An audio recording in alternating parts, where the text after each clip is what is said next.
All right, let's talk about something well, it's pretty complicated. It's a situation a lot of us might face, but almost nobody wants to talk about.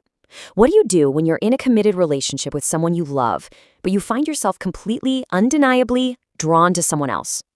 Now, the first thing to get straight is this isn't about judging anyone. We're looking at this as a genuinely confusing question that pops up in life. You know, those moments where the line between what feels right and what feels wrong gets super blurry? And believe me, this is one of the most common examples out there. So let's just put it right out there. You've got a great partner, you're committed, things are good. And then bam, you meet someone new and there's a spark, a real pull. And your first thought is probably pure guilt, right? You start asking yourself, is this wrong? Does this make me a bad person? Well, here's the thing. While it feels like you're in some crazy, confusing territory, our source material is really clear on this one point. That feeling? It's completely 100% normal. It's just part of the human experience, and it can happen to literally anyone. Okay, so how do you even begin to unpack this feeling? Well, the key, according to our source, is making one really, really important distinction. You have to understand the difference between just feeling an attraction and actually having an affair. They are not the same thing at all. And this is what it boils down to. On one side, you have attraction. Think of it as just a feeling. It's biological, it's involuntary, you don't really choose who you're drawn to, it just happens. But then you have an affair. That's a whole different ballgame. That's an action. It's a conscious choice you make. So the problem isn't the feeling, it's the decision you make about the feeling.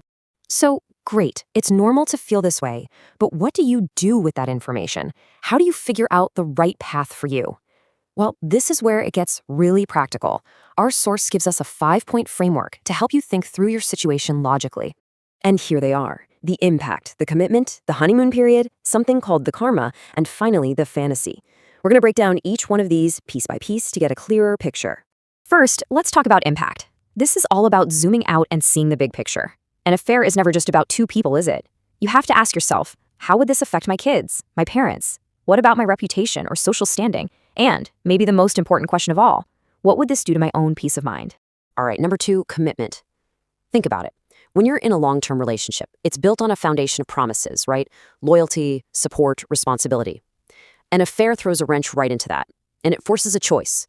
Are you going to chase a personal and maybe temporary desire, or are you going to honor the commitment that you've built your life on? Okay, on to number 3, the honeymoon period. We all know this feeling, right? That initial rush with someone new is exciting, it's intense. But our source gives us a reality check. That phase always, always ends. So the real question you have to ask is, what happens next? What's left when that initial excitement fades? It can be a very lonely place.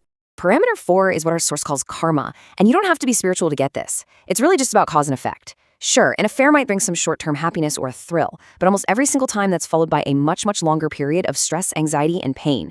It's a trade-off that rarely seems worth it in the long run. And finally, number 5, the fantasy. This is where you have to be brutally honest with yourself.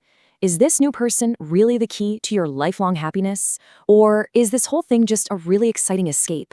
An escape from being bored, from getting into a routine, or from dealing with the real problems in your current relationship? So, after going through all 5 of those points, our source brings us to this really powerful conclusion. The goal here isn't to tell you what to do. It's to help you realize that just because something feels natural or biological doesn't mean it's your destiny. At the end of the day, the choice is yours. And this really brings everything full circle. Back to that first big idea we talked about. Attraction is just a biological thing, a feeling that happens. You can't just flip a switch and turn it off. But, and this is the most important part, you can't control the feeling, but you always, always control your actions. I mean, the source puts it so simply, you can't really miss the point. It just says the ball is in your court. You have the power, and with that power comes the responsibility to decide what happens next. It's all on you. And if that wasn't clear enough, it doubles down with this other powerful metaphor. You are the king of your own kingdom. You're in charge. You set the rules for your life, and you make the calls that will define your future. So what does this all boil down to? It's pretty simple, actually. It doesn't matter what path you end up taking, whether you stay, you leave, you work on things. What matters is that you understand that it's your choices that build the life you end up living. So that leaves us with one final, pretty heavy question. If your choices are the building blocks of your entire life, what will you choose?